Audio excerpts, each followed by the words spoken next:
सबसे पहले तो मैं संघर्ष समिति के तमाम पदाधिकारियों को धन्यवाद देना चाहता हूं कि आपने लगभग 15 दिन से एक रिंगस की जो वाजिब मांग है उसको लेकर आंदोलन चला रहे हैं। ये हम सब लोगों के लिए नहीं, आने वाली पीढ़ियों के लिए आप लोग प्रयास कर रहे हैं। इसके लिए सबसे पहले पूरी संघर्ष समिति के पदाधिकारियों को मैं साधुवाद धन्यवाद देना चाहता हूं।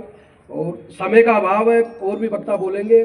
सम्मानित मंच, संघर्ष समिति के सभी पदाधिकारी और रिंगस पंचायत समिति क्षेत्र के गांव-गांव, ढाणी-ढाणी से पधारे सभी युवा साथी, बुजुर्ग, गणमान्य नागरिकों को मेरी तरफ से मैं धन्यवाद ज्ञापित करता हूं कि आप लोग इस वाजिब मांग की लड़ाई में अपना समर्थन साथ देने के लिए आए।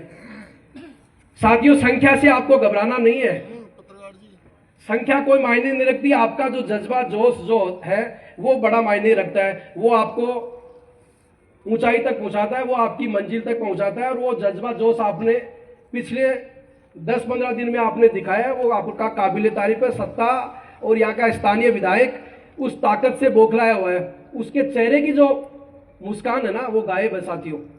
और मैं पंचायत समिति की जो लड़ाई है मैं आपको बताना चाहूंगा। पहले तो इस आदेश का हवाला दूंगा जो पंचायती राज विभाग ने एक आदेश निकाला था। यह आदेश था 10 जनवरी 2025 का आदेश पंचायत राज डिपार्टमेंट का। इस आदेश में साफ शब्दों में यह लिखा गया कि पंचायत समिति का किस तरह गठन हो सकता है। अगर जैसे सांवर जी एडवोकेट साहब ने बताया कि 40 से ज्यादा पंचायतें हो, पुरानी जो वर्तमान जो पंचायत समिति है उसमें 40 से ज्यादा पंचायत हो, 2 लाख से ज्यादा आबादी हो, उस पंचायत समिति का पुनर्गठन, पुनर्सीमांकन उसका हो सकता है। ये नोटिफिकेशन कह रहा, मैं हवाई बात नहीं कर रहा। अब मैं बताना चाहूंगा कि 25 एक उदाहरण के माध्यम से आपको मैं बताना चाहूंगा कि इस तरह इसमें भी उदाहरण दे रखा है। अगर 42 पंचायत किसी पंचायत समिति में है तो 25 पंचायतों को जो पुरानी पंचायत समिति है उस पुरानी पंचायत समिति के अंदर आप रख सकते हैं। वो क्राइटेरिया वो पूरी करती है पुरानी पंचायत समिति में, आप 25 रख सकते हैं। दूसरा, जो बाकी शेष 42 का उदाहरण मैं आपको बता रहा हूं, 42 में जो 17 पंचायतें जो शेष बची है, उस 17 पंचायतें जो बची है उनका आप नवसर्जित पंचायत समिति बना सकते हैं। उसमें जो पड़ोसी जिले की भी हो सकती है, पड़ोसी तहसील की भी, पंचायत समिति की भी कुछ पंचायतों को आप इंक्लूड कर सकते हैं जो नजदीक हो। जिस पंचायत समिति, नई पंचायत समिति हम बनाना चाह रहे हैं उस पंचायत समिति से लोकलिटी में हो, उन पंचायतों को हम इंक्लूड कर सकते हैं। अगर इंक्लूड नहीं भी कर सकते हैं तो भी 17 पंचायत जो है, बाकी जो शेष बची हुई है, उन पंचायतों के आधार पर आप पंचायत समिति बना सकते हैं। ये नोटिफिकेशन कह रहा है। मतलब 25 का कोई क्राइटेरिया नहीं है, ये योग्यता रखी है, कम वाली भी बन सकती है। ये इच्छा शक्ति चाहिए स्थानीय जनप्रतिनिधियों की, स्थानीय विधायक की, लेकिन विधायक नहीं चाहता। और मैं दूसरा बताऊं, ये नोटिफिकेशन भी फट जाते हैं साथियों।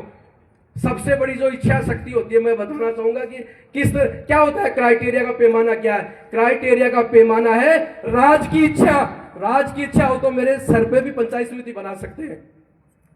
राज की इच्छा ही क्राइटेरिया होता है, कोई क्राइटेरिया नहीं होता। अभी गहलोत साहब ने जिले बनाए, गहलोत साहब की इच्छा शक्ति थी, उन्होंने जिले बना दिए। अब जिनकी इच्छा शक्ति नहीं है, जिनकी मानसिकता खराब है, तो उन्होंने हटा दिए।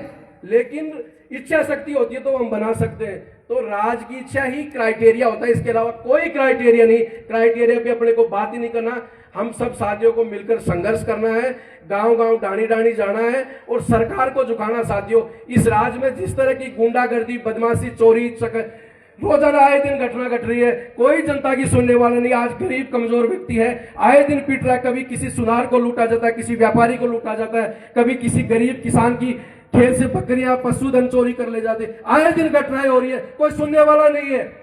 हम सब लोगों का आज दायित्व बन रहा है कि हमने जो गलती कर दी, उस गलती का समय है, उसको सुधार करने का समय है। और अब भी हम अगर गलत काम के विरुद्ध में आवाज नहीं उठाएंगे ना, तो आने वाली पीढ़ी हमारा दाह संस्कार नहीं करेगी साथियों। इसलिए मजबूती से इस लड़ाई को, ताकत को मजबूत करें। आज आबावास का कोई व्यक्ति पंचायत समिति खंडेला चाहता है, उस व्यक्ति के पास कोई कनेक्टिविटी नहीं है। कोई कनेक्टिविटी नहीं है वहां तक पहुंचने के लिए। 4 जगह वो साधन बदलेगा तब जाके खंडेला पंचायत समिति जाएगा, और वहां जाएगा तो वीडियो साहब फील्ड में निकले हुए हैं, आज वो प्रोग्रामर नहीं आया, आज वो नहीं, छोटे छोटे काम के लिए जनता परेशान हो रही है, आज खंडेला जाना पड़ता है। तो मेरा कहने का मतलब यही है कि भाई जब नजदीक में उपखंड बन गया, रिंगस उपखंड बन चुका है, ऑलरेडी तहसील बन चुकी है, तो क्यों ना पंचायत समिति बनाई जाए। विधायक जी ये नहीं चाहते, वो पहले कहते थे, महादेव सिंह जी पे भी आरोप लगाते थे, बंशीधर जी पे भी आरोप लगाते थे कि ये अपने पुत्रों की पाड़ बांध रहे। मैं कह रहा हूं कि आप किन की पाड़ बांध रहे हो? नई लीडरशिप पनपनी चाहिए, जैसे भाई सुभाष जी बैठे, ऐसा नौजवान बंदा बैठा है जो एक गरीब घर से निकल गया है। ऐसे ऐसे हीरे जो लोग हैं वो आज पंचायत समिति का दर्शन करेंगे, पंचायत समिति मेंबर बनेंगे, या आम जनता के बीच में जैसे भाई जितेंद्र जी है, सांवर जी है और सुरेंद्र जी बेनीवाल जी, ऐसे लोग जो है पंचायत समिति में जाकर प्रधान बनने का ये जो मजबूती से काम करेंगे, ऐसे लोगों को रोकने के लिए प्रयास हो रहा है। तो आप साथियों समझो, वो आज जो कह रहे हैं कि भाई मैं मेरे घर से प्रधान नहीं बनाऊंगा, इस मुद्दे पे बात नहीं कर रहे। आपने देखा होगा पिछले दिनों जो कोटली दायलान में जो मामला हुआ, जिस तरह बोल रहे थे, बोल नहीं पा रहे थे कि जवाब नहीं दे पा रहे थे, बोले लट के आधार पर बना दूं, पाउंड अभी डाली को कैसे सूतले में जोड़ दिया लट के पाउंड पे आपने। तो मनमर्जी कर रहे, गुंडा राज फैला रखा है पूरी तरह। आपके इस पंचायत समिति के आंदोलन में हमारा पूरी तरह से समर्थन है। और मेरी मालीराम जी कॉमरेड साहब से बात हो रही थी, उन्होंने कहा कि आप उधर से ये लिख के दो कि भाई वर्कलोड की वजह से हमारे काम प्रभावित होते हैं, हम लोग जल्दी इस मामले को लेकर पंचायत समिति में रिंगस के इस क्षेत्र को अलग हटाने के लिए, मालीराम जी जो कॉमरेड साहब कह रहे हैं कि भाई इस क्षेत्र को अलग बाहर निकालने के लिए आप ज्ञापन दे, तो हम लोग इसके लिए जल्दी एक ज्ञापन तैयार करें, एसडीएम साहब के माध्यम से हम देंगे, क्योंकि वहां भी प्रभावित हो रहा है कि 50-50 पंचायतें होगी तो वहां काम कैसे होगा साथियों।